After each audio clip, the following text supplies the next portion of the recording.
1 2 1 2 had to jump on. Didn't want to leave the screen blank. I got to set up a trailer or something. Haven't gotten to it yet. What's up? What's good? Cyrus here. I've been sitting on this all day. This Tim Pool thing.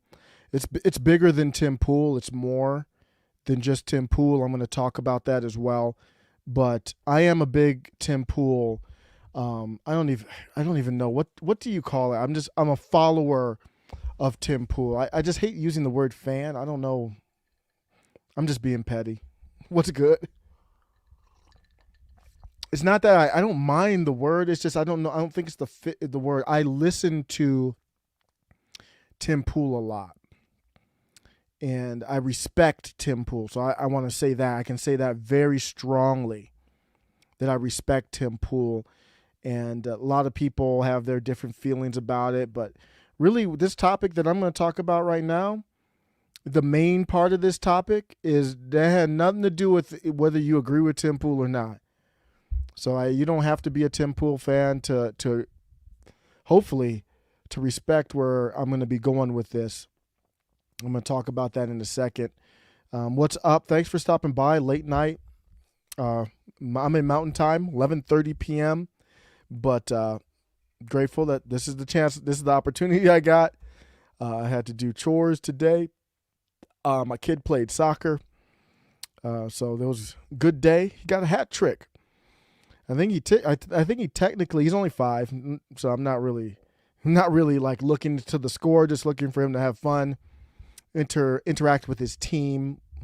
They're all in that soccer stage where they still just follow the ball, so it's like when I see them spread out, then I'll be more excited than any goals. But he did get, I think he actually technically got 4 goals. One of the other team scored a goal on their own goal. So it's a self goal, but he was the last one to touch the ball. Isn't that how it works? And I'm not a big soccer person or hockey.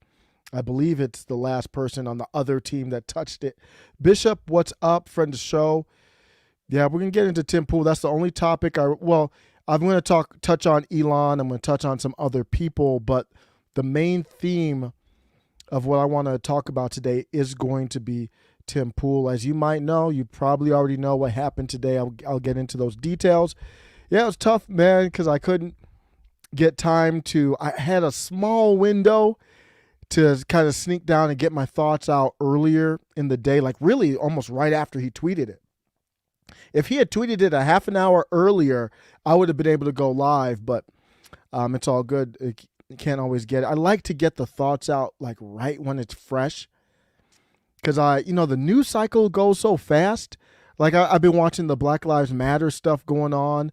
I haven't even got to put my thoughts out on the unfortunate death of the young man another young man who was struggling with the police. Like if your biggest takeaway at this point is live to fight in court, live to fight another day, then you aren't doing anybody a service. That should be the number one. I'm not saying you can't have other concerns, but the number one concern, if you want to make any kind of common sense, is just don't fight with police. Like that, I hope that's not a controversial statement. And that should be the biggest takeaway. Live to play it out in the courts. Live to breathe another day. That should be the top priority. Whether you're right or wrong or the cops right or wrong, I want to get out of that situation so I can hopefully get to the court system. The beautiful thing about our country is the way that it's set up, you get a lawyer, whether you can afford one or not. I mean, you get the opportunity. You don't have to take one, but you could even defend yourself, but that would be pretty stupid in most cases. So you want to live for another day. All this rah-rah about the cops this and cops that, we can't put statistics on it, but I wouldn't be surprised if that's gotten some people killed. And I don't want to say gotten some people unlived, I should say. I want to be more algorithm friendly. That sounds pretty stupid, doesn't it? But that's the world we live in. Taylor Lorenz actually did a good article on that in the what did she write for? She was for the Washington Post, right? as she did it was a really good article on how the algorithm is, and I'm going to get to Tim Pool in a second, just ranting, how the algorithm is forcing content creators, not forcing them, but leading them down the path of creating their own language to avoid censorship. And yes, that is a monster. I think after this monster pack runs out, I'm going to go back to coffee. I don't know.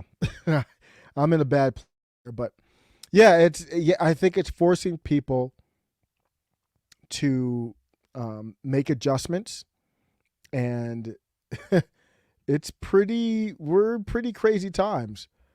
Like we're using different language, and this isn't just like, right wing, or it's just creators in general. This is what's happening to them.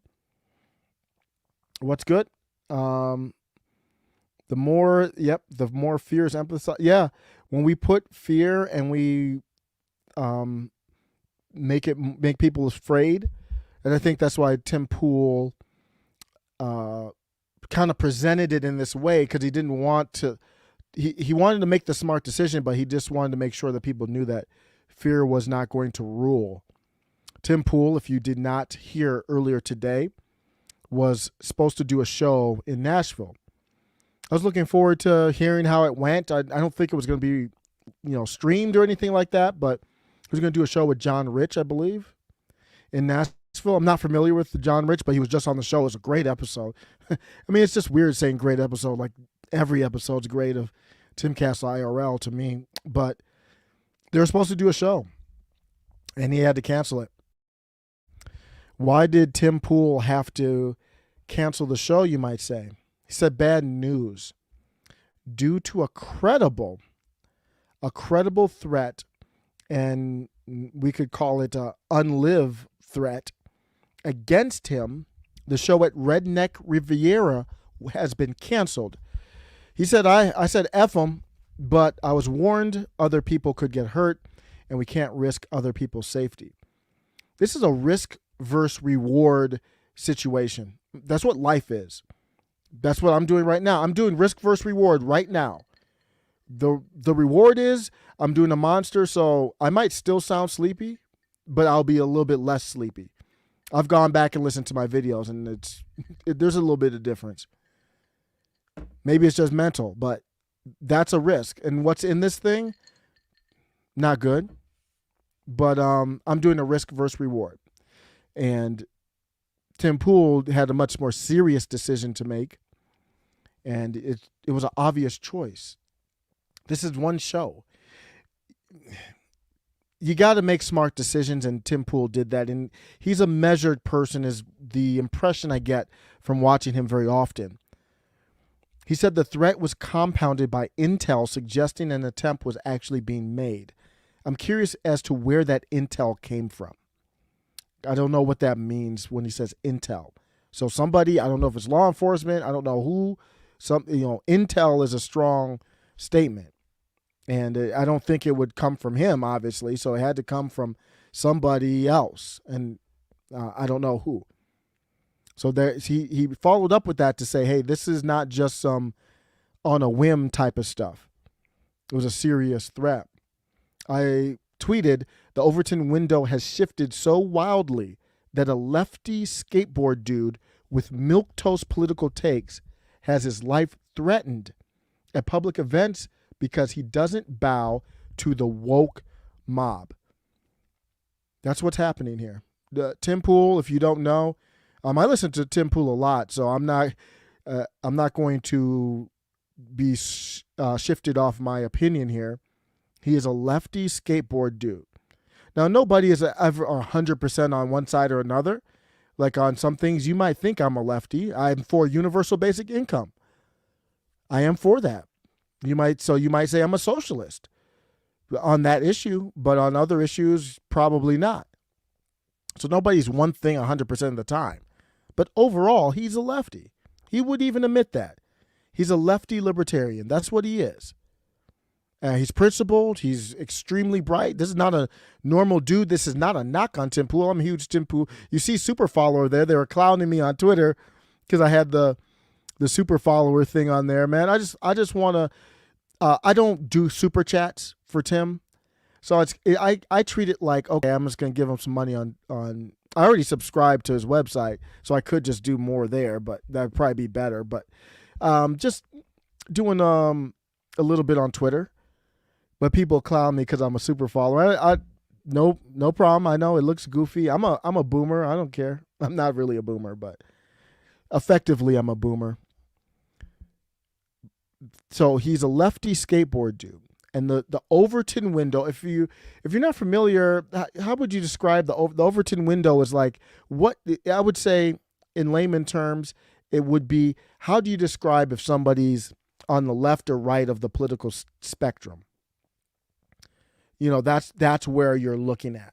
So you could say Tim Pool is a lefty skater dude who many people call him a Yahtzee and a right-wing nut job.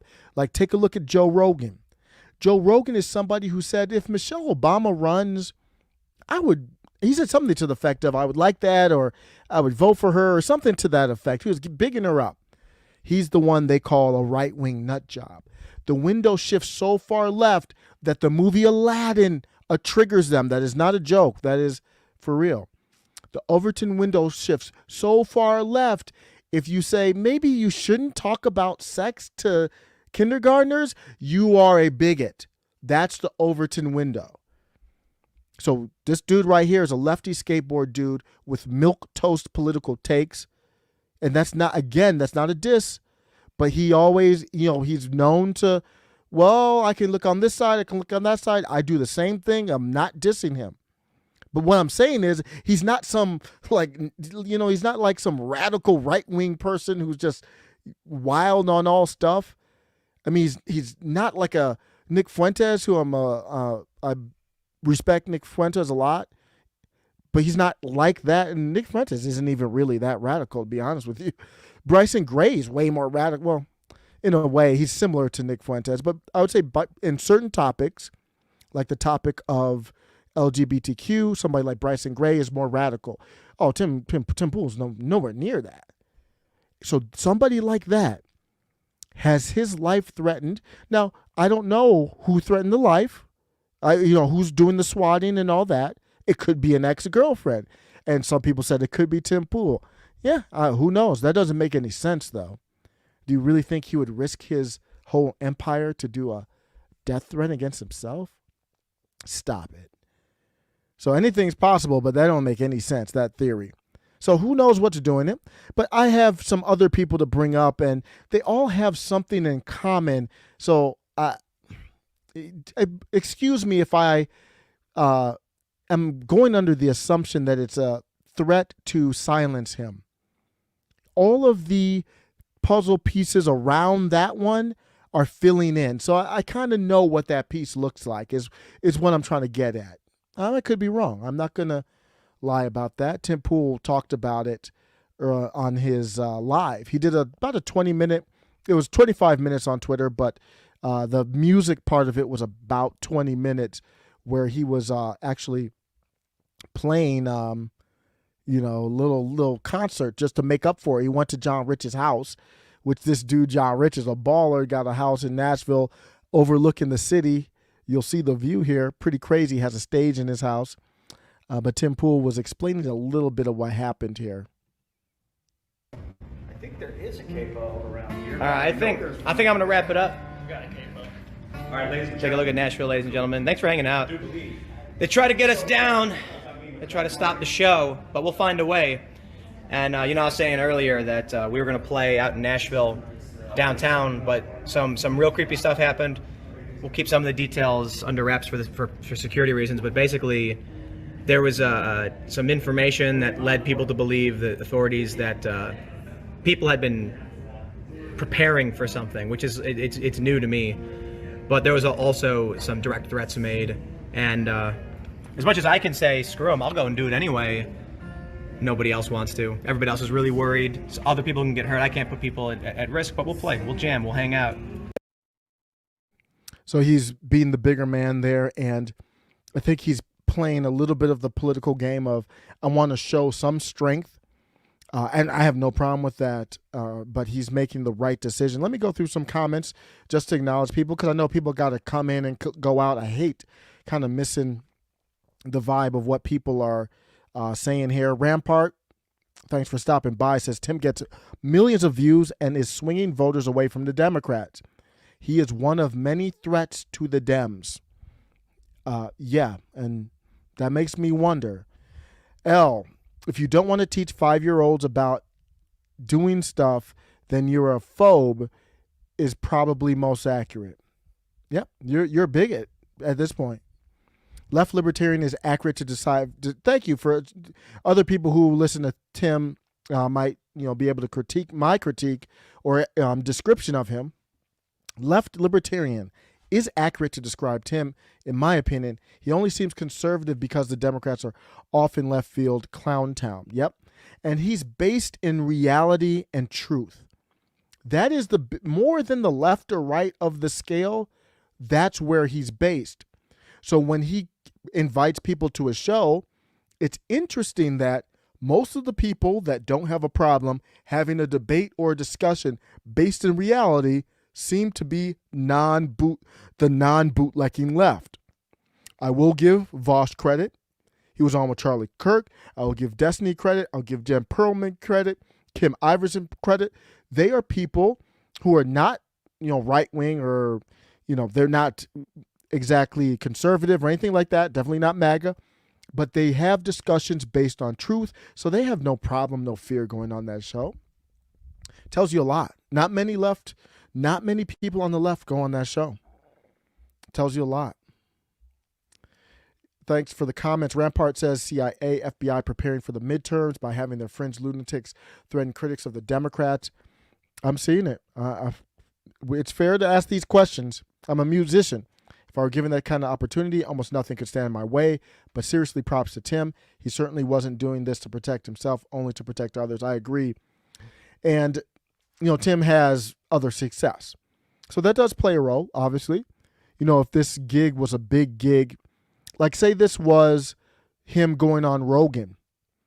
When he went on Rogan with Jack and the lawyer, I forgot her name, that was a big moment. What if it happened on that type of thing? Would it be more worth the risk? And it was, say for example, Joe's like, nah, there's no problem. And he wouldn't feel like he was liable for anybody else. I think that's an interesting point. Nobody's special. Thank you. Bishop says self-censorship is real. That's why Elon needs to win.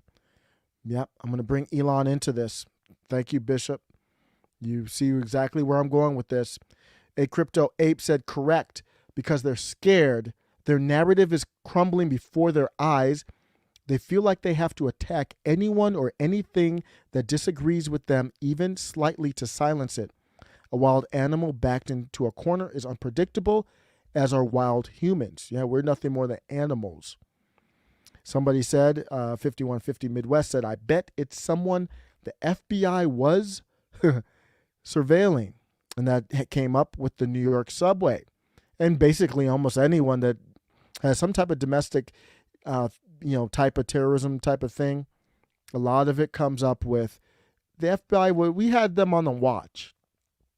I also said Tim Pool has become a powerful force in our American Civil War. So I guess I can just forego all the algorithm friendliness because it's out the window. But we are in a civil war. It's not hot. Wars aren't always fought like that. Thankfully, this is informational. Bishop brought up Elon Musk. What do you think that is? That's literally war over information. It's literally war fighting over data, the algorithm, how Twitter's been run, what secrets are behind the curtain. That is a civil war move. And you see people in media, they're picking a side. There aren't too many people that are like, I'm kind of in the middle on this one. No, that's the Mason-Dixon line. He's not sold out to corporate interests. If you watch Tim Pool, he's talked about this openly. He has not sold out. So it's him. to my knowledge. I mean, nobody knows for sure, but he doesn't act like anybody's in his pocket because he'll go after anybody. You can tell like kind of who's financing someone by who they're afraid to go after. And he'll go after anybody. So I don't know if he's on the take from somebody, or somebody's not on the take, but somebody's financing him like a big money person. He's really good at hiding it. He has not sold out to corporate interests. I don't think he would sell out for $1 billion. And the reason why I say that, he would if he thinks he could flip that $1 billion into a bigger project. But let's just say, hypothetically, if somebody offered him $1 billion, and this is how it would go down. It's somehow, I don't know exactly how, but say somebody said, Tim Pool, I'll offer you a bill. But the bill is for you to get the hell out of the public eye and go skateboard somewhere. Don't do any videos. Don't do any culture. Don't talk politics. I don't want to see you again. I'll give you that bill. Go buy an island. Make the island a skateboard island. You could have Luke out there. You can even have, some of your people, that used to follow you out there. But you can't influence politics anymore. That's what this bill is about. Just hypothetically, he would say no. Absolutely. He's already successful. If he can't take the bill to flip it into bigger projects for stuff he believes in, I don't see him taking it. Just my opinion. So if you can't buy him out and you need to get rid of him and he's just too smart, it's like YouTube could ban him, but he got the website up and running pretty quickly to help fund his stuff. So losing YouTube would be a huge hit, probably, I'm just guessing. But he's got a backup. He could go to Rumble. He probably could get a deal to go to Rumble. He's got options. So YouTube could ban him at any moment. But it would only hurt the website. It would create big news. It would upset a lot of people. Tim Pool wouldn't be that much damaged. He would just be kind of like Alex Jones. Alex Jones started up his Band TV. That's basically what Tim Pool's trying to turn his website into a site where you could upload stuff and all that kind of decentralized. So banning him from YouTube at this point just ain't the play. And he's so smart. It's like, and he took down one of his recent. I was watching his lives and I was like a half an hour late. And after the live ended, I hadn't even got to the super chats yet, and then my stream stopped. So something must have came up in that. I was an innocent live with what's her name from the Daily Wire. It was weird, but there's something they know, like, algorithm's gonna dock us. Like somebody said the word saltine. It was in the R.A. the Rugged Man one. He actually said the word, and Tim was like, nah, let me just take it down. So he's just too smart. You can't really get him there. So if you can't get him there, you can't buy him out. What are the next steps? They have openly talked about this on the show. It's surreal. The next steps are, I don't even want to talk about them. That's the next steps to get rid of them. Same goes with Rogan. Same goes with Jones. Same goes with any of them. Tim Pool's a little unique though, because I think he's a little bit different. I don't want to say he's better or anything. I think he's a little bit more savvy. If I had to put money on who would flip their position into a more powerful one, he would be my number one person right now. Maybe I'm missing somebody. He just really knows how to navigate. He knows tech. He knows internet. Knows social media. Rogan. I was listening to Alex Jones Friday's episode, and he said Joe Rogan is ready. He's ready, already locked and loaded to do his own website if he gets banned from Spotify. He didn't say website, but his own outlet, whatever that looks like. I think it's probably a website, but Alex Jones said Joe Rogan's ready, locked, and loaded. So Tim Pool, though, already got the site up now. So I don't know if Joe Rogan, he would probably have to wait till the contract's over to do it. But what I'm saying is Tim Pool's ahead of the game and has a good vision and is looking at doing a social media. You see what's happening to Elon. All of this is about Twitter? Yeah, for those who thought Twitter was just some stupid website, you are eating crow right now. It's an all-out warfare over this thing. And it's not about the worth of the company. It's about the power of it. I still can't wrap my head around this. It's just, I did this way earlier in the day. I still can't wrap my head around this. The dude's bright, informed, but at the end of the day, his takes are not like, he'll say some crazy stuff like, but it's not really crazy if you listen to the show. But one of the crazy things people will say is, oh, he said private citizens should be able to have nukes. Well, that's not what he really means. What he's saying is the Second Amendment it says right to keep and bear arms. It doesn't distinguish which arms. So you might want to update the amendment if you don't think private citizens should own nukes, but I guess the judicial system kind of handles that. But that's his point with it. So people who don't watch him, they'll see a clip like that and they say, oh, he's crazy, and everybody's calling him right wing. So if you call somebody right wing nowadays, I actually want to hear what you have to say, to be honest with you, because it's just a code word for I'm not a bootlicker. So all these people hear that, and then they're like zombies, and they just go after him. It's really frustrating. It's insane. He has love for people on the left, the middle, the right, libertarians.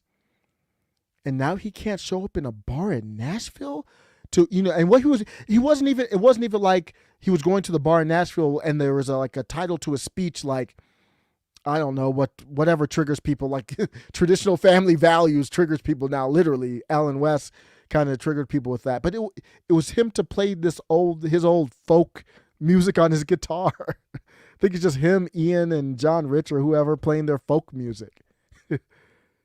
Will of the People, that stuff. That's what, can you believe that? He went to a bar to play folk music or alt rock, whatever you want to call it. But it's acoustic guitar. It's not even electric. At least the Twitter clip I saw. That's the one. That's the one that gets the unlife threats. Man, whoa. Nobody's safe, man. If that's what does it, nobody is safe. And the reason for him is because he's so influential, obviously. Let me take a break, stop, look at some comments. Thanks for stopping by. Just got a couple more branches off of this take. So why the government should have a monopoly on weapons. So let me try to start up, because when I go backwards, it's kind of hard to figure out what's going on. Okay. Mis Huevos says, this guy is crazy. He thinks he's always under attack. So you're saying that you do not believe Tim Pool? That's fine. I can't verify the sources, but I'm about to bring up other people who have had things happen. So when you put all of that together, I think there's more evidence to believe it than not. So we'll see what people think. Why does Tim get threats and leftists and other centrist YouTubers don't? Tell me, is there anyone that I follow a lot of people?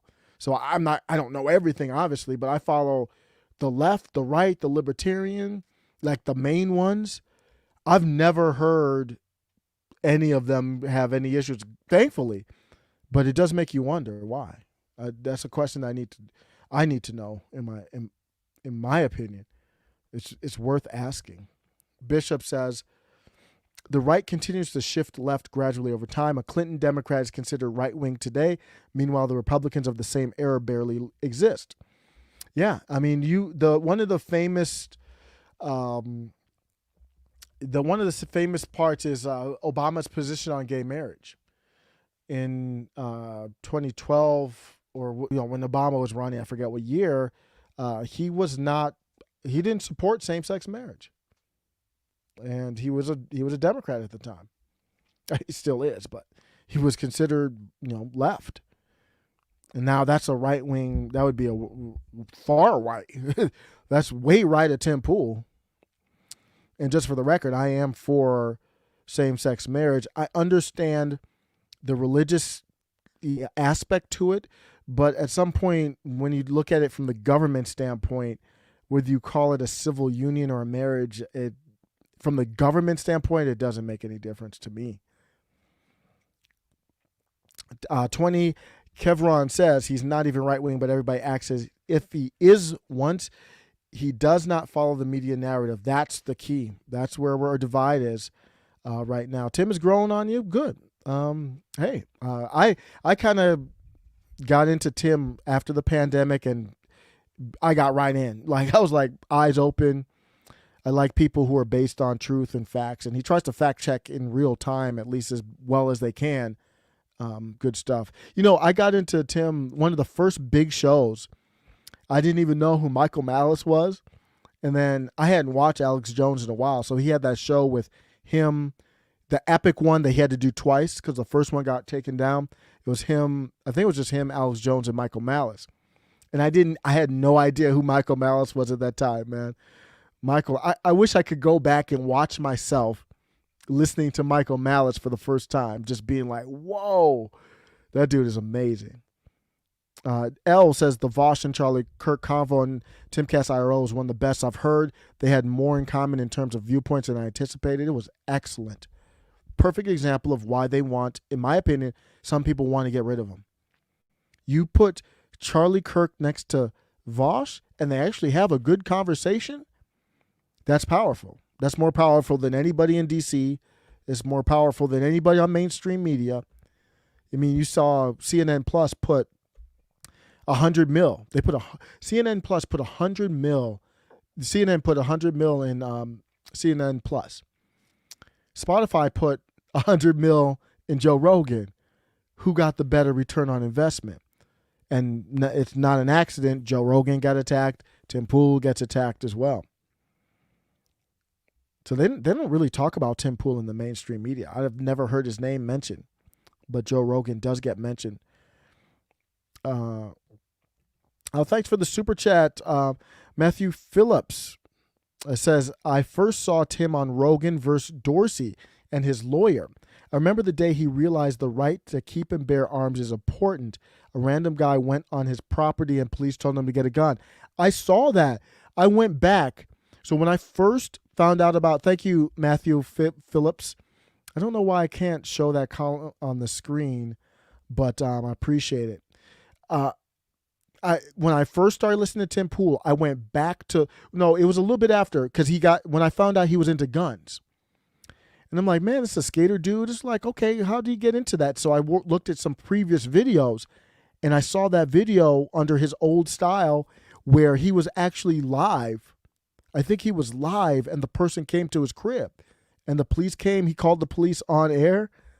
Man, it was kind of messed up, but you could see the progression from Tim Pool back then. He was like me when I was a normie. I was for some 2A regulation because I was just ignorant and a normie. And I think Tim Pool was like that too. And now you look at where he is. The dude has the arsenal in his crib. He's got a range outside his house and an arsenal in his crib. That's not the dude you want to run up on. Now, a gun, I want to make sure I'm not romanticizing 2A, because people were like, oh, Tim, what about 2A? You should be fine, man. Don't romanticize this thing. It's not a force field to protect everybody around you. It's as a last resort. But his progression has been crazy, hasn't it, Matthew? Yeah. Go back and watch some old, okay, here it is. Go back and watch some old Tim Pool videos, man. You'll see his progression. You'll see mine too. Oh, I would love, Malice wouldn't come on he's too big. Oh, I would love to interview not the first question I would ask him, but my number one question, because I tried to at him on Twitter. He has quote tweeted me before, which is a scary thing. He's a savage on Twitter. He was nice to me, but the one question I want to ask libertarians, I'll ask any of you if you're libertarians before I go into the next piece here. How would libertarians handle the homeless problem? That's my question. How would they handle it? Because my proposal is the UBI, and then you would make homelessness illegal. But I don't know if that's the best answer or what. But I've never heard a good answer from a libertarian on that. DV8, the meta says it's like someone who finds religion later in life. They go all in. Yep. You realize, and you appreciate it. I think you appreciate it more, to be honest with you, because you realize where you came from and how you got there. Perhaps the FBI could do its job. I don't know if the FBI is involved, but they should be. in my opinion, because I think the swatting has gone across straight lines. Don't forget, Tim has been swatted 8 times now. Count it, 8. And actually go after them instead of going after the parents who voiced opposition to school boards across the nation. But that would mean going after people who align with their political beliefs. Now I'm going to get into the lack of trust of the FBI, but I'm not even really alleging a conspiracy, because all you have to do is reward the right people for the right things, and you don't need to tell them what to do. They'll just do what they need to do to get the reward. Just like if you train a dog to be mean, it will be mean. If you train a dog to be nice, it will be nice. So you don't have to actually, doesn't have to be a communication. You can't even talk to the dog. It's just, how are you training people? Who are you promoting? The dude in Michigan who was ahead of the Whitmer disaster with the FBI, the entrapment that basically the jury found 2 people innocent and then the other 2 were hung. Jury, that dude got promoted to DC. For what? He should have been fired. It was one of the biggest debacles in modern history of the FBI. One of the biggest embarrassments. So you don't have to tell a dude, hey, it's the 2020 election. Are you worried about that black dude who might, he's saying some stuff on YouTube that's a little unsavory? Is that going to get you promoted? No. So you're going to go after, you're going to try to entrap people. Oh, I think there's these people up in the northern part of Michigan. We could probably get them in a case. We could probably convince them to do something bad about Gretchen Whitmer. Gretchen Whitmer was the backup plan for VP, probably. Nothing official there, but she was in the running for VP. If something happened with Kamala Harris and she didn't vet right or whatever, I think they would have gone straight to her. So they don't have to communicate for a conspiracy. So why would the FBI be amped up to find out who's swatting Tim Pool or Nick Fwentez or any of these guys? Why would they be up? What is that going to get them a raise, or is that going to get them promoted? No. If you go after the soccer moms who are kind of rubbing the teachers union, who's heavy establishment Democrat, maybe that might get you in a better place. So it does not have to be a conspiracy. It could be, but I don't even need that. Bryson Gray recently, scary situation. Cops just swatted my parents' house and pulled guns out in my brother because someone doxed me and called the police and claimed someone shot their, I don't want to say it. Bryson Gray swatted. So it's a lot of swatting going on. Scary stuff. And I want to reiterate, swatting is very dangerous. Somebody could die. To me, that is something that you got to find out who did it, what's behind it. I mean, it could be some type of, I'm not a lawyer or anything, but it's almost like attempted murder. I mean, it's that bad. Stu Peters, the conservative radio host that does the Watch the Water video, that probably is going to get this YouTube thing flagged right there. But he's the one that did it, and he does a lot of interesting stuff. I follow him on Gab. He's on Rumble. Let me read this real quick. This is from April 4th. Stu Peters, my home was just swatted. My children were home and had to witness everything. The person who made the call impersonated me, gave my home address, and claimed that something bad was going down. Let me make something very clear. I will not be intimidated. I have the best lawyers and investigators in the country working to subpoena the Minnesota Police Department for the suspect's information, who made the call that resulted in potentially dangerous police-involved situation, risking the lives of my kids. From what I understand, this is happening to many conservative show hosts in order to have their homes raided, their privacy violated, and to put their lives at risk. This is how people get killed. We'll just keep going. And it ends now. We won't stop until this stops. This is not a one-time thing. So you see why I am believing Tim Pool.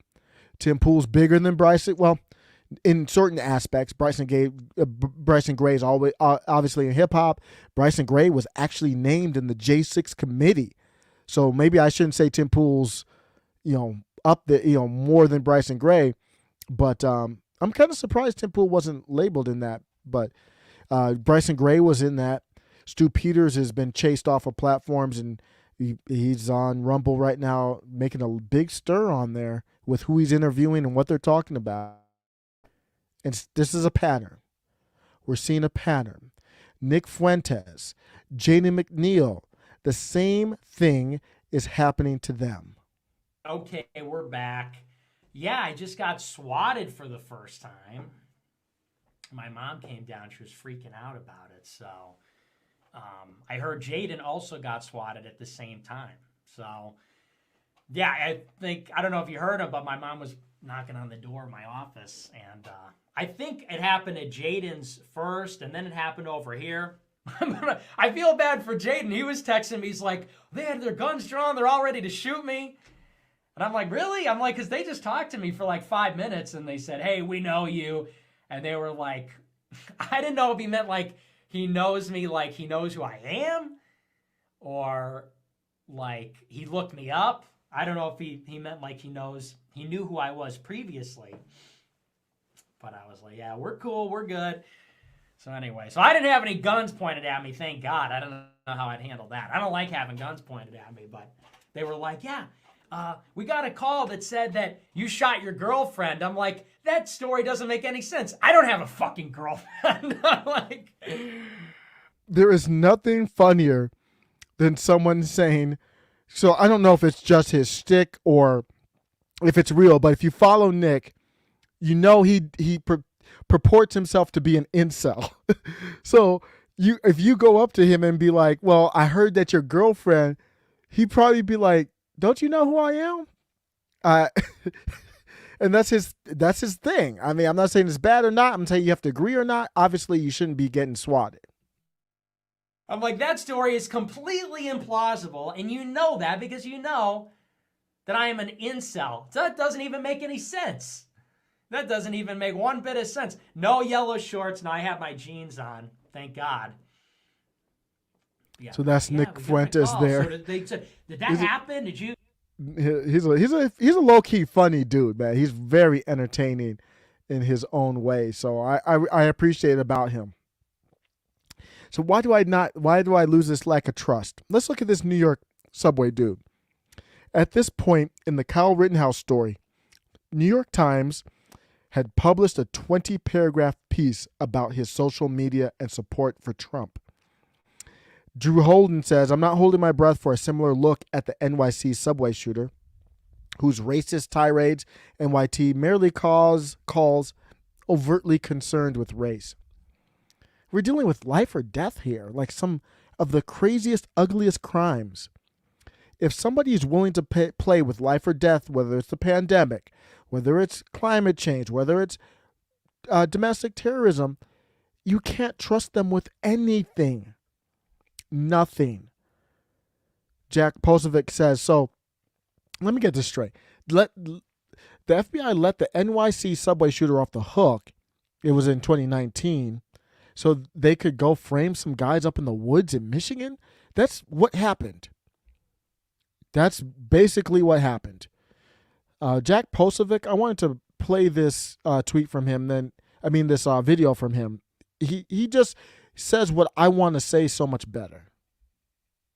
Harris and Brandon Caserta of Michigan were found not guilty, exonerated of conspiring to unlawfully seize, confine, conduct, abduct, and carry away and hold for ransom or reward or otherwise the governor of the state of Michigan. Jurors could not reach unanimous decision for Adam Fox and Barry Croft, two other members, resulting in a mistrial. Harris was also found not guilty of conspiring to use weapons of mass destruction for allegedly attempting to build an explosive device to use in the abduction scheme and other firearms charges. Let me break down what's going on here.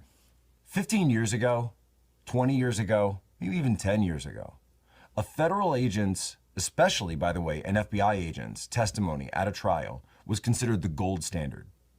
It was the number one. And if you were running a case like this and you had FBI all over it, profilers, crime scene investigators, forensics, the techs, the whole 9 yards, it was a done deal. It was locked because juries trusted the FBI. But after the events of the last 6 years, people have begun in this country to look at the FBI under a different light. And now they're not the gold standard. Now they're the gutter standard. Because when you put them all up there and you look at the evidence, the jury sat and listened to every single one of these FBI experts who testified at length for over 2 weeks in this trial. And at the end of it, they said, no, we ain't buying it. You lied. You set up these guys. You wanted them to take the fall. You entrapped them. This wouldn't have existed had the FBI not set up this operation. And by the way, the FBI was doing this to young Muslims and immigrants all throughout the war on terror here in the United States. They were So you wonder why you should care about how our country treats adversaries, how we do geopolitics. He's just saying the same techniques we used against our own citizens here during the election year, obviously, in my opinion, to set up for Biden and everyone to say, oh, look at these Trump supporters and all this stuff. It was basically an official FBI ran Jussie Smollett type stuff. Same things that they did all over the world. Looking actual plots and actual radicals while they were entrapping people. Why? Because they wanted to meet quotas, because they wanted headlines, because they wanted to look big, they wanted to get funding. And back then the funding was all in radical Islamic terrorism. Now it's domestic terrorism. So mark my words, you're going to see more of this. When you start to lose trust like this, that's when things fall apart. At today's hearing, this is in March of last year. This is FBI Director Christopher Wray. And at the hearing about J6, Director Wray stated very clearly that white supremacy is the biggest terrorist threat in the country. He said white supremacy is a persistent, evolving threat and the biggest chunk of racially motivated violent extremism in the U.S. And he's feeding into that J6 narrative. So much so that I don't trust that they can go outside of it. The White House briefed the TikTok stars, so they're kind of picking who the trusted voices are. See, this is a violation of the First Amendment, a clear violation of the First Amendment. The government cannot go to private citizens and say, here, let me brief you about this. Jen Psaki said something to the effect of, oh, we go to the media sources all the time. They shouldn't be doing that either. And that goes for a Republican or Democrat.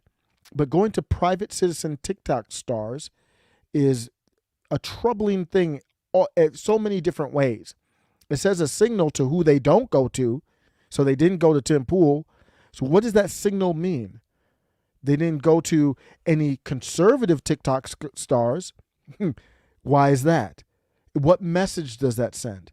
So I don't want to see that from any side of the aisle going to private citizens. It just helps me. It just makes me lose more trust. I wouldn't be surprised if the FBI or CIA or DOJ or whoever was involved against Tim Pool, much less overlooking it. We need to decentralize this thing, and I want to do it peacefully. That's why I talked about through voting. Might be difficult, might be utopian idea. I understand that, but that's what I would ideally want, and we better start that process sooner than later, is what I would say. I'm going to get into Elon Musk. Let me look at the comments real quick, though.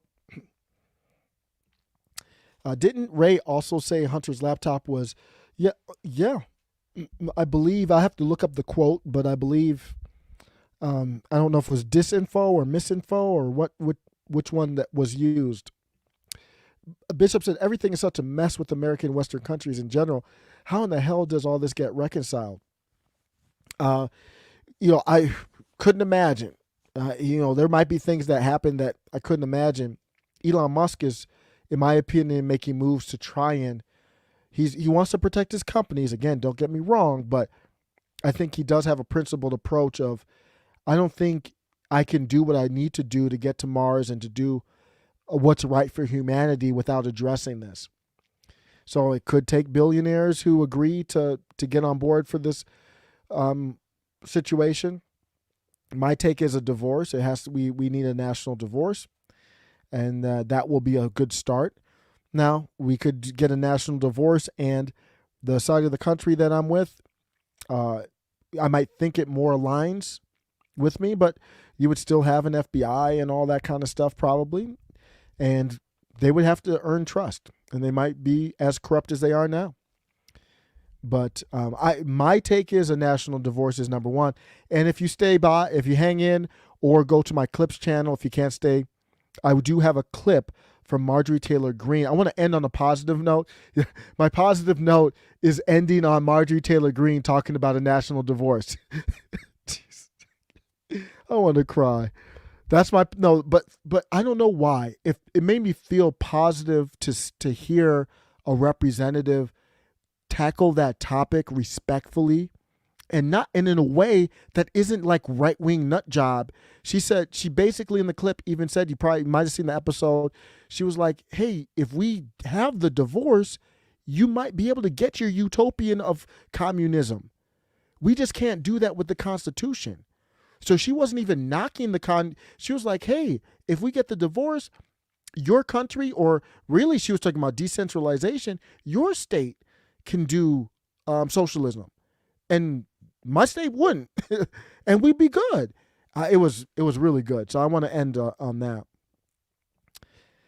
There as a spider in my soup. That's a funny screen name. Even if these prosecutors lose the case, they still win career upper movement. Yep, you did the bidding. Yeah, and so there's always that quid pro quo. So if they don't reward those prosecutors, then the prosecutors they're going to be like, okay, I'm going to do whatever gets me rewarded. Yep. It's not even complicated. It's not even a complicated topic. So I saw Andre Branca on here. He's from Legal Insurrection, right? LawTube. That's why Andrew Branca wants legislation to penalize prosecuting cases that are obviously for show. It's a tough one, though. It's very subjective. Thank you for the comments on the homelessness. I'll just take one here.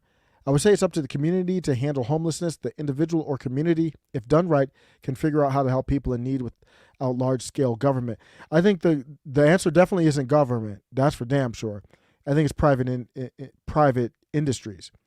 If you do a UBI, say it gets up to it wouldn't start out at this, but say hypothetically it was $1,000 a month, a homeless person, if you could get them in your institution of housing or whatever the case is, basically, I don't know what that housing looked like. Maybe it's like tiny homes or like a nicer hotel that's kind of like a nicer jail, but no bars. Whatever it looks like, each homeless person would be worth $1,000. Well, they probably wouldn't take the whole check, but maybe each person is worth $500 for that institution. So you get 5 homeless people, you got $2,500 a month from the government just to house them. I think you have to go to private industry for that. Community is not going to solve homelessness, in my opinion. Okay, so let's go on to the next step. I'm going to do Elon and then finish up here. You got to bring Elon into this. What a coincidence. The SEC and DOJ swoop in to investigate Tesla as Musk mulls Twitter takeover. What a coinkydink. It's so common.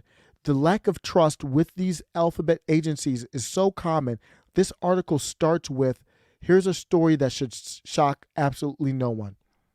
He's talking about the FBI, or not FBI here, DOJ and SEC.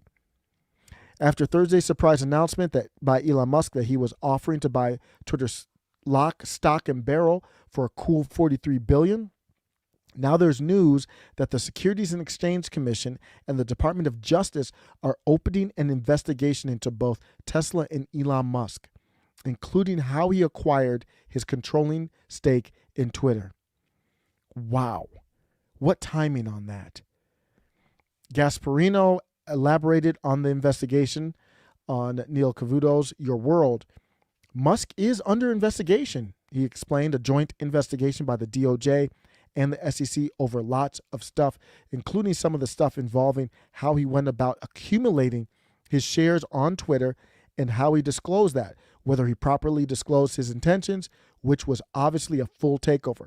Also, some of this stuff with Tesla, disclosures there. So they're going to look up for anything. It's a joint investigation. It's serious. I'm not saying a lot of these investigations turn up nothing. They've been looking at him for a long time. So you would think by now they'd have something, but they're clearly, I spoke with the source very close to it who says it's a serious investigation by the DOJ and the SEC into all those matters. I wouldn't be surprised if they're digging into Tim Pool. He's after Joe Rogan. Help me out if I'm missing anyone. I like Crowder a lot. And I like Crowder a lot, but I don't think I think it's Tim Pool, man. After Joe Rogan, it's Tim Pool, number 2 in that sphere. But maybe I'm missing somebody. I mean, you've got Dan Bongino, and there's other people there, but I think Tim Pool's a unique dude. He's independent. So they're looking into Elon Musk.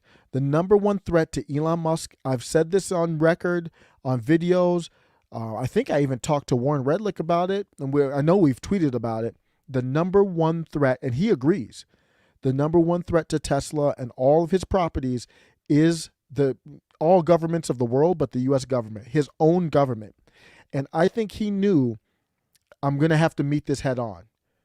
I think he knew this moment was going to come up, and I'm not going to run and hide and delay it. Now's the time to strike. And he's trying to protect his properties against his own government. Look at what's happened. The Saudis are weighing in on this. They've weighed in the strongest out of anybody out of Twitter who owns Twitter stock. There's no one who owns Twitter stock or is on the board, or the CEO, Parag, Brett Taylor, chairman of the board. None of them have spoken out as strongly as the Saudis. And when I say the Saudis, I'm talking about Al-Walid Talal. And to me, he's a Saudi billionaire, and he represents the Saudi. Unless the Saudi government says he's speaking out of school, he represents the Saudi government. You have a totalitarian government, and you have a billionaire talking, then he's talking on behalf of your government. There's no billionaire that makes a statement like that the Saudis disagree with. You won't be lasting long doing that kind of stuff. And so now the SEC's against them, the DOJ's against them, the whole media's against them. Man, he's woke.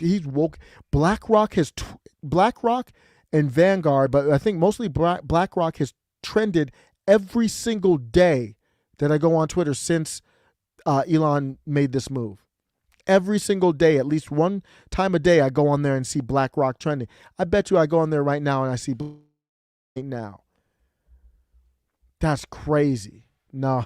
And then the one time I go on there, it's not. It's Alyssa Milano. She said some stupid statement about boys protecting their mothers. Let me not get off track. With the left firmly entrenched in power, controlling both the hard power institution in Washington and the soft power platforms like Twitter, it should come as no surprise that the instruments of that control, such as the SEC and DOJ, would quickly be deployed to help secure its grip on the mechanism of free speech. So I'm just a dude in my basement right now. You don't take my word for it. Other people are looking at it like, oh yeah, we expected the SEC and DOJ to be biased. What? That's just the expectations now. Wow. Low expectations. Let me know what you think. I got one last segment. This is going to be hopefully, I think this is a good ending, man. I love these episodes. So many. I got a channel that I'm going to try and get up and running, the Tim Pool After Show. So I'm going to try to put these clips on that channel. But, man, he's had some really good shows. Let me do this. This is let me talk about this real quick though, because I'm going to talk about the populist left here real quick. The populist left. I'm going to tell you a little bit. Do we have any populist people who would consider themselves populist left in here? Typically, the populist left, and I like a lot of the populist left. The big issue that separates us is race. So that's why a lot of them have blocked me or unfollowed me. Like Tim Black and I, would go back and forth on Twitter. He long ago blocked me. And the big contention is race. And I'm like, man, I just don't see the world like that.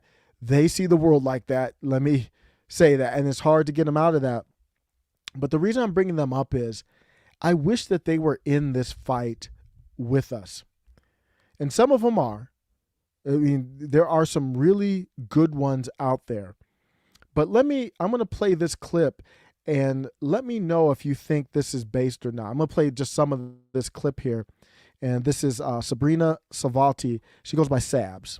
So I know her by Sabs. And let me know if this is populist left right here. Let me just reiterate. Ray Studios, what's up, Ray? This is the populist left. This is why I keep telling you, you have to get away from the two-party system. Both sides are corrupt. They don't pass anything in DC that does not have corporate interest. That's why you're not seeing them push Medicare for all. That's why you're seeing them not try to force the vote. This is exactly why. There's no corporate interest in helping the people. And Nina Turner is still trying to go into the same damn party that has showed her multiple times, we don't want you here. So let me talk about this here. I think the thing is, they are for the people, but we just don't agree on the right way to approach it. So she's talking about Medicare for all. They'll talk about student loan forgiveness. Forget about that. The beginning of this, listen to the beginning of this. This is the part where we need to unite at the beginning. This is why I keep telling you, you have to get away from the two-party system. Both sides are corrupt. They don't pass anything in DC that does not have corporate interest. That's why you're not seeing them push Medicare for all. That's why you're seeing them not try to force the vote. This is exactly why. There's no corporate interest in helping the people. And Nina Turner is still trying to go into the same damn party that has showed her multiple times, we don't want you here. Not only do we not want you here, but now we've got people who say they're progressive. We even got them to push you out. This is very likely at Pramila Jayapal selling out the entire movement because of her unbridled ambitions to get a fancy but So let me describe this for you. So the beginning, she's talking about the two-party system as a joke. Here's what's happened. The populist right, like look at Marjorie Taylor Greene. I'm going to play a couple clips here and then I'll be out.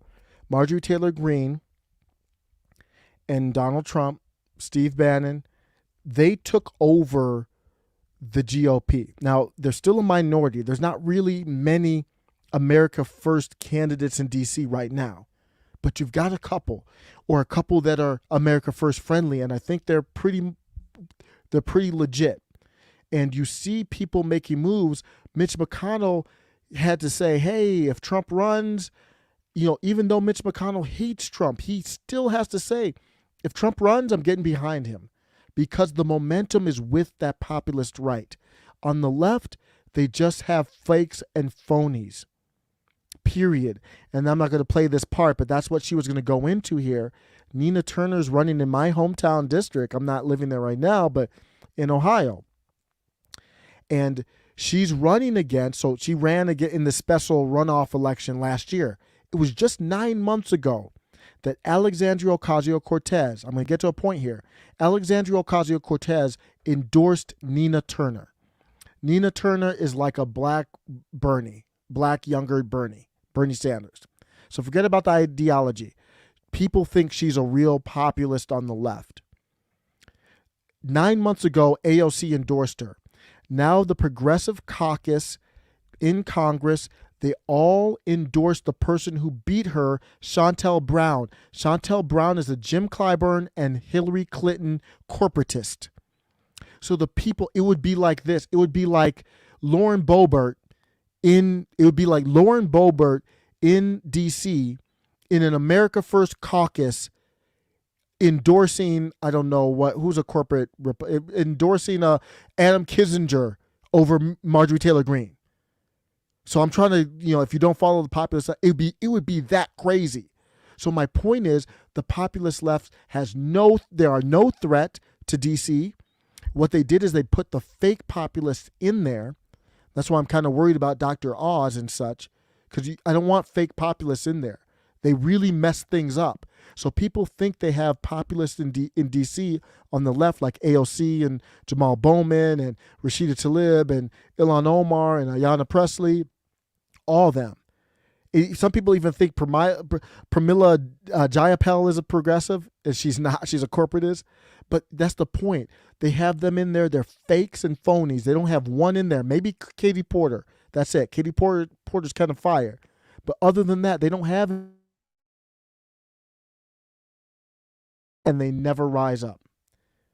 So I say, why don't y'all just join the populist right, at least on certain things, so then you get rid of the two-party, or maybe we could help you infiltrate the Democrats and then get rid of the corporatists, and then you have people versus people. And that's one of the reasons why they got to go after Tim Pool. Tim Pool would have Kim Iverson on if Jimmy Dore has his own show, but he would have Jimmy Dore on. Jimmy would go on with Tim Pool in a heartbeat because he's based in truth. Let me play these clips here. I just want to end on a good note. I think these are excellent. Marjorie Taylor Greene is a big reason why it's just a good representation of why people are scared of Tim Pool, and in my opinion, why these things could be happening to him. They want to make you think Marjorie Taylor Greene is some wackadoo nut job that you should not listen to. Why do they want you to think that? They don't let her really speak up. Let's listen to a little bit of this here. Several people who are running for office on this show, and we've tried to get several people who are currently in office. I think, I could be wrong, but I think you're the first person who's actually currently sitting in political office who's come on the show. And, just the way we were talking earlier before the show started, and we'll have that up as a special episode on the website. It's the Green Room. We show the whole behind the scenes. You seem like a regular person. And so with that, tell us about what your experience has been like entering Congress. Because I got to say, a lot of people probably have this vision where like you go in and, it's your first term and you create a bill and then everyone stamps it. Yeah. You were telling us about how they just like do voice votes. Yes. Oh my gosh. I want everyone to know this. And if you hate me, you still need to know this. Okay. So when I got kicked off committees, I was like, all right, I'm brand new here. I want to learn how this place works. And here's what else you need to understand. If you're the minority party, no one in the minority party has control on committees. The majority party has. So when they attacked Marjorie Taylor Greene early on, like right after she got there, they knew you couldn't control her.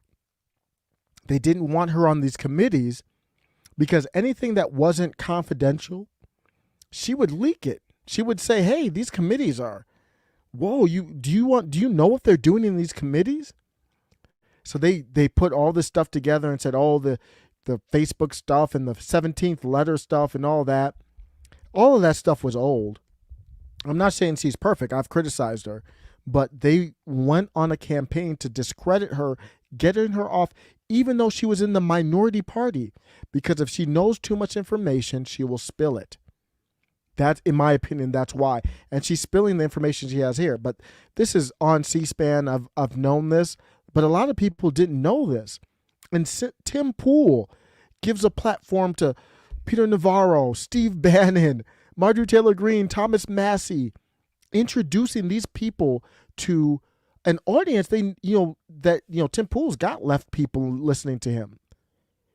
He's platforming them and helping them become more human and exposing it, because when you listen to Marjorie Taylor Greene here, if you don't know her, you might be like, wait a second, this isn't what I was sold that she was supposed to be like. And then you start asking, why are they selling her like that? has control on committees. So if Democrats are in control, they're controlling the committees and they control what bills are actually voted on. Republicans have no choice. We can't put a bill to the floor unless we have 218 signatures to pull it out, and we don't have 218. So being in the minority, committees are pointless for us. So I got kicked off committees and I was like, okay, big deal. So I go sit on the House floor, just sitting there watching what's happening, because again, I've never been elected. I've never held office. I didn't even go to the local GOP meetings because I thought they were silly and stupid. Until now, you mean? Until now. Yeah, and then I go. But here's what happens. So they were debating a bill back and forth, and they're debating it back and forth, and there was someone sitting in Nancy Pelosi's seat, the speaker's chair. Was not Nancy Pelosi. I don't know who it was because they had a mask on, and everybody wears masks, and I was like, okay, I don't know who that is. It was actually a man. So they're debating back and forth, and then the guy up there holding the gavel in the speaker's chair calls for the vote by voice. So the Democrats, there was about 5 of them on their side, and there was about 5 Republicans on our side.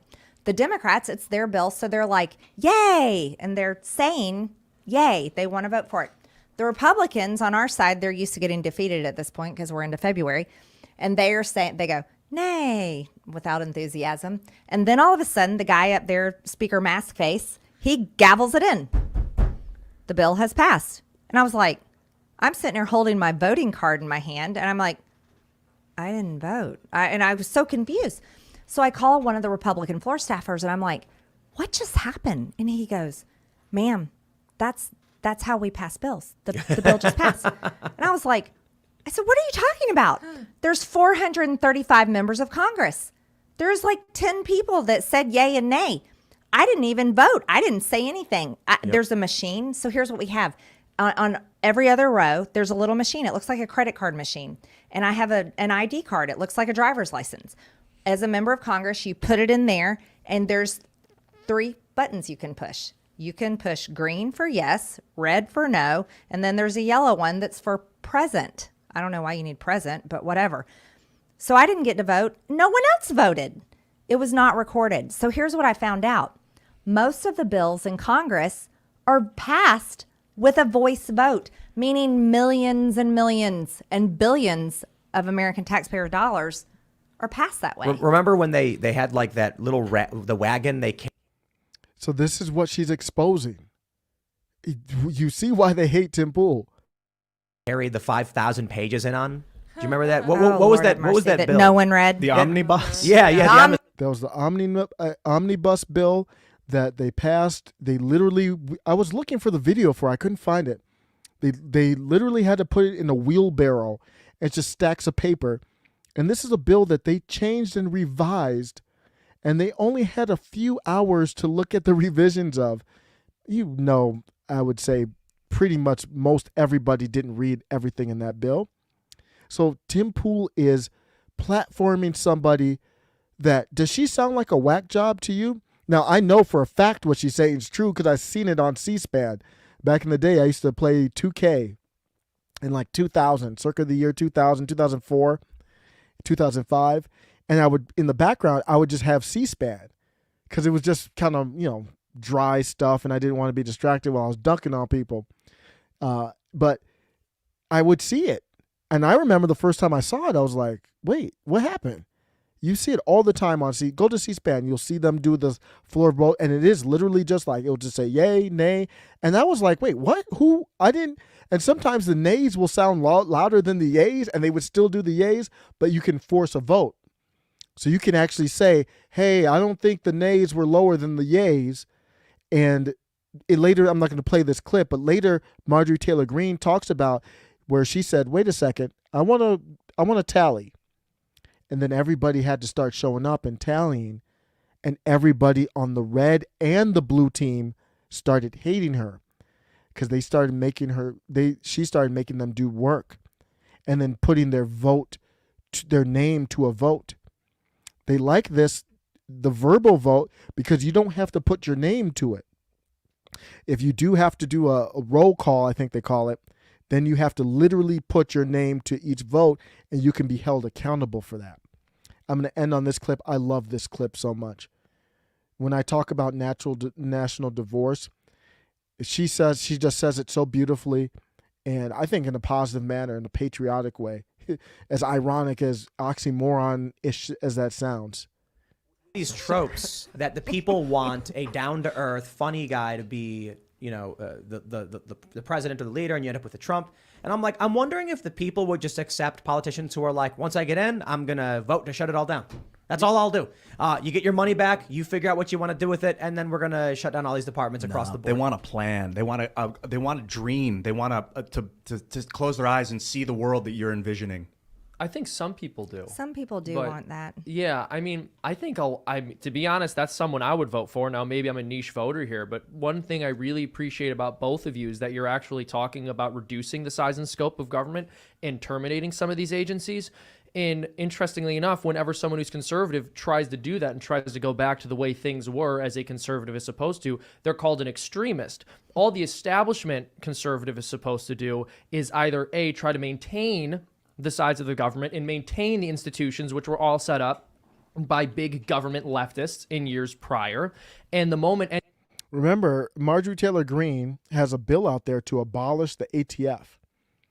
She's about that life. Now, we will see if she's really about that life if there's a red wave. Because if there's a red wave and the America First candidates will be a minority, they will not be a majority.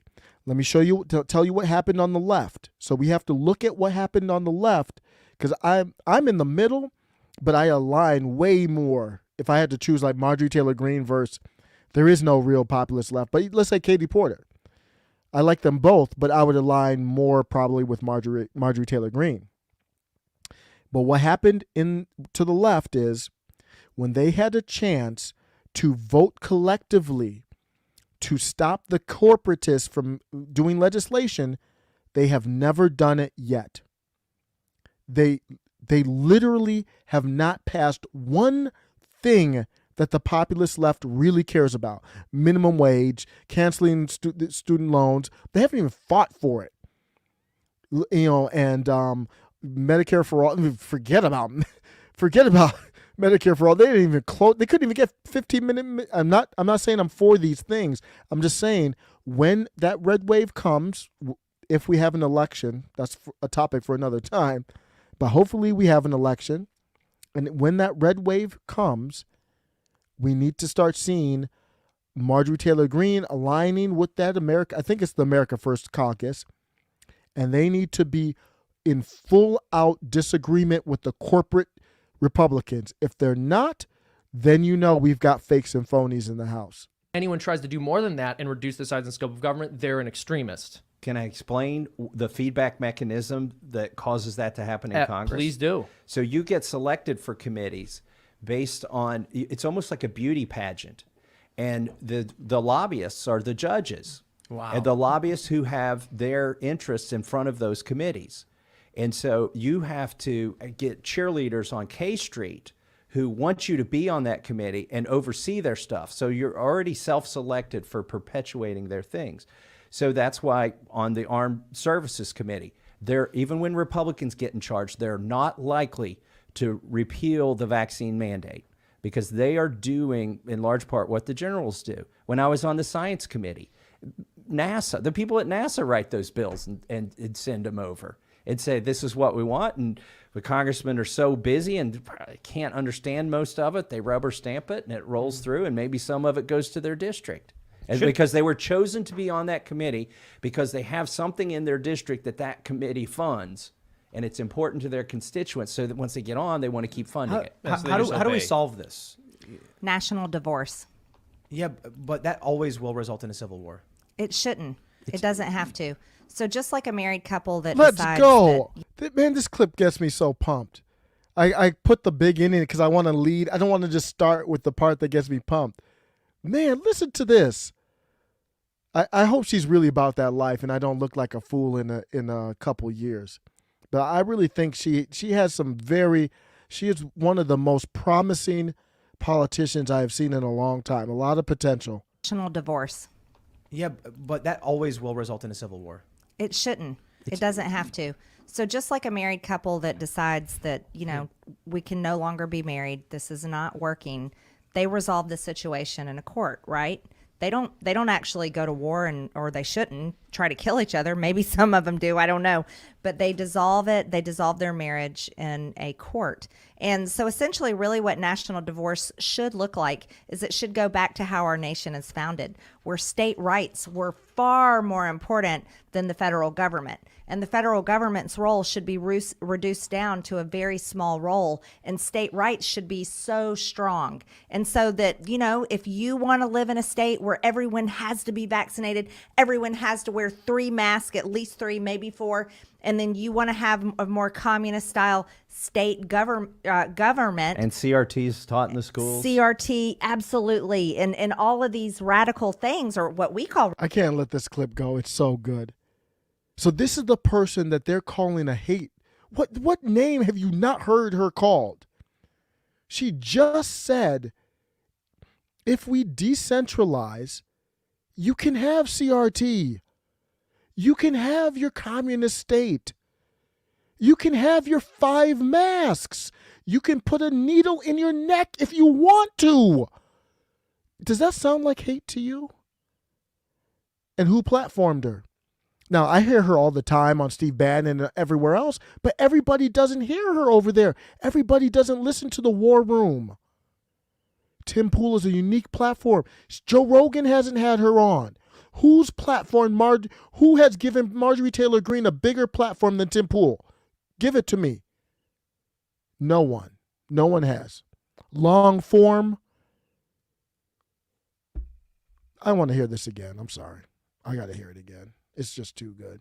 This is the person that they say that they tell me I should hate. Why? Shouldn't. It doesn't have to. So just like a married couple. Get on, they want to keep funding it. How do we solve this? National divorce. Yeah, but that always will result in a civil war. It shouldn't. It doesn't have to. So just like a married couple that decides that, you know, we can no longer be married, this is not working, they resolve the situation in a court, right? They don't actually go to war or they shouldn't try to kill each other. Maybe some of them do, I don't know. But they dissolve it. They dissolve their marriage in a court. And so essentially really what national divorce should look like is it should go back to how our nation is founded, where state rights were far more important than the federal government. And the federal government's role should be reduced down to a very small role, and state rights should be so strong. And so that, you know, if you want to live in a state where everyone has to be vaccinated, everyone has to wear 3 masks, at least 3, maybe 4, and then you want to have a more communist style state government. And CRT's taught in the schools. CRT, absolutely. And all of these radical things are what we call radical, but they may love it. Sounds like Massachusetts. Or California, but they should be able to have that. So, and then if you're like Kentucky or Georgia even, or Florida, you want to have a more conservative, pro-traditional family values. Let's say that you want to say, no, you can choose to be vaccinated or you can choose to wear a mask, and you want to have a more free government, you should be able to have it, and then there's no interference.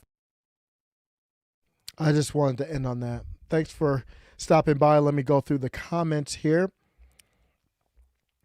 Ray Studios. I'm very interested to hear. I was just on with Ray. Let's hear what he has to say. I would be fine with that idea, but I believe the federal government should be abolished and all the areas should form their own little countries. I mean, you're aligning with what she says. I mean, we have to work out the kinks of it, but, you know, how does that work?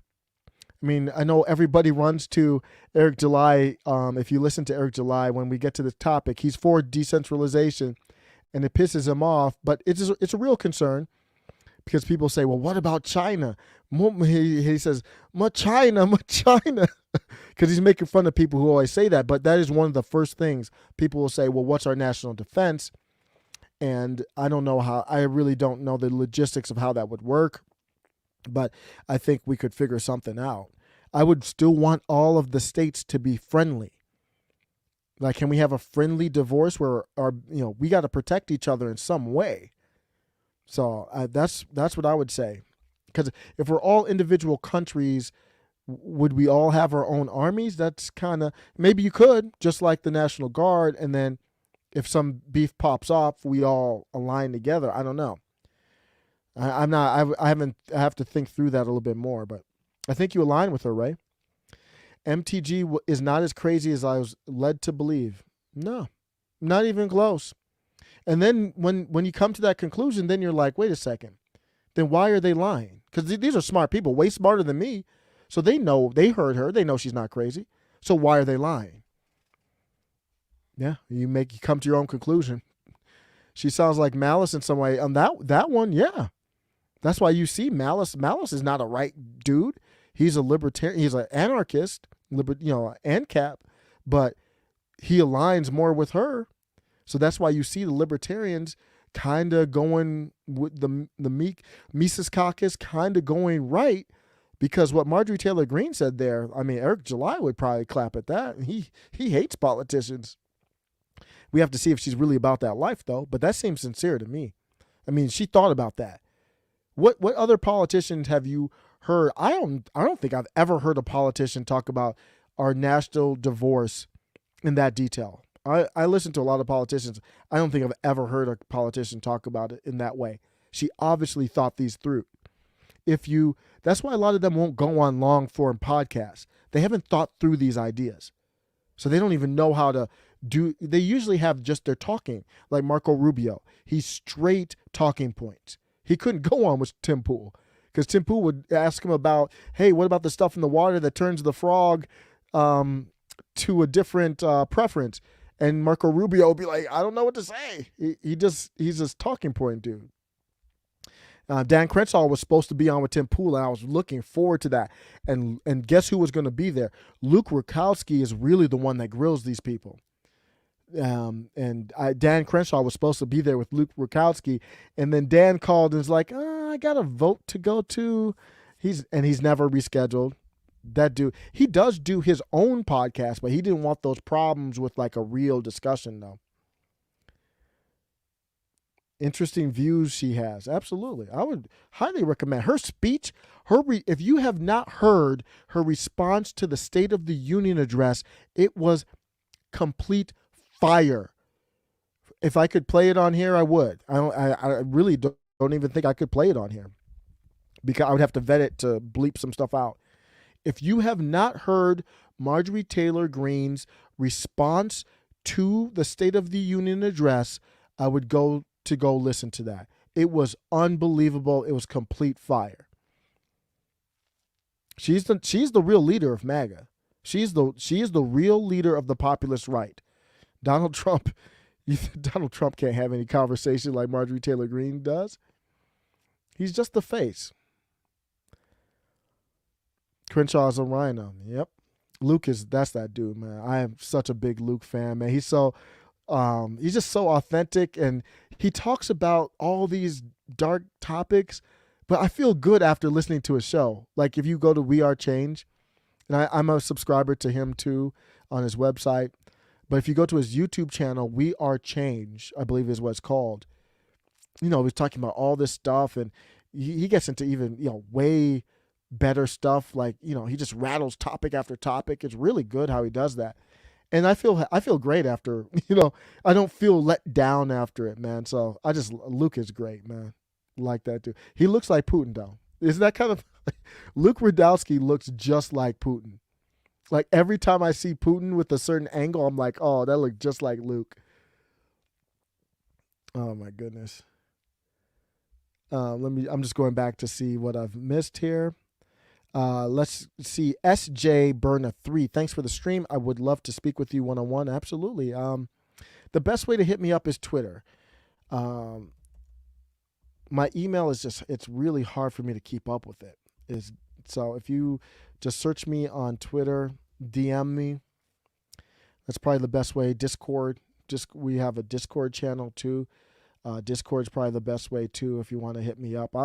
I'm up for having a conversation with anybody. There is absolutely nobody that I would be against having a conversation with. So I appreciate it. That's the Discord there. Those are two good ways to get me. Wish the Thomas Massey and Rand Pauls would take over the GOP. There aren't many of them, but they align with I think the populist right people can. like your Robbie Starbuck and MTG and others. And even Lauren Boebert, even though I don't think she's as substantive as MTG, she can, I mean, I think she's a useful, person to have in that realm. She's a marketer, hustler. So as long as her ideology stays in line, it doesn't matter. You got Marjorie Taylor Greene as the leader, and the rest kind of go in line. So the big test, though, say Trump is, in 2024 is so far away. We don't even know if we're going to have a midterm election. I mean, nukes could fly. We don't know what's going to happen. But 2024, Trump's president, and you have Marjorie Taylor Greene, and Republicans have a House, Senate. Maybe they even have a supermajority in the Senate. Who knows? Will Marjorie Taylor Greene go against Trump when she needs to? In the Tim Pool interview, I thought Luke was on with her in the first one. I could be wrong. But one of them asked her, what about Trump's spending? And she was like, that's one of those things I don't agree with Trump on. She said it. That's what happened with AOC. AOC, it's easier when you're the opposition party, because you can point out all the flaws of the president and the party in power, and you don't really have any power, so you don't have to back it with anything. So as soon as AOC got some power with the Dems in the House and the Senate, at least with the tiebreaker, we really saw, was she going to hold the corporate Democrats accountable? And she did not. So I can't wait to see if Marjorie Taylor Greene is really about that life when she has to get the America First Caucus, or whatever the hell they're called, together and say, we're not voting for this spending bill, period. And if they do that, boy, I'm gonna be pumped. I'm gonna do a live if they live up to that commitment. But the number one thing is protecting our data online. There's nothing more important than that. Yeah, impeaching Biden is a joke. He's irrelevant. Joe Biden is irrelevant politically and socially in our country. Completely irrelevant. I've never seen in my lifetime. Carter used to be known as the worst president. I mean, it's not even close. Joe Biden he's not even relevant to any discussion anymore. It's unbelievable to see. The only states I would consider moving to are Texas, Florida, Montana, Wyoming, Alaska, West Virginia, Arizona, Nevada. But that's a pretty good list, though. So you could have, I mean, you've got enough states to really have some options. Florida obviously is the best right now, but yeah. 20 Kevron says, good points. Doubt Massey would associate with her if she was not willing to go against Trump, since Massey is about that life. That's a good point. But, politics goes fast, and things change fast. So I don't know. Trump's made some terrible endorsements, and I'm looking at Marjorie Taylor Greene like, I guess you don't want to really, no need to go against Trump on these endorsements, but yeah, I don't know. I haven't really heard her come out against those. But she's more focused on Georgia, though. She comes across as a traditional public servant. She's going to pick her battles, which is smart. Ray Studio said, but step one for places like Texas, Florida, a few hours should be to deport all the Californians and New Yorkers back to where they came from. Yeah, I don't think you'll have to. If you break up, like decentralize, I think people will assimilate in the state they're in, or they will move. I don't think you would have to deport anybody. But yeah, you wouldn't want to see that. All right. Well, thanks everybody for stopping by. I'm gonna be out. I'm gonna try to do some editing. Yeah, stuff is scary, but I think in the end, I still do think people are going to win in the end. I still do. This Elon thing got me hype. It's a white pill. I just ended with Marjorie Taylor Greene. We've got some people on the populist right that are for real. And I think that's where the movement's happening. That's why all this craziness is happening, is because there are some real people on the populist right. Yeah, Biden is in some serious decline. He's got allegedly birds shitting on his shoulder, and he's trying to shake hands with ghosts. Yeah. Take care, Bishop. See ya. Everybody else, peace.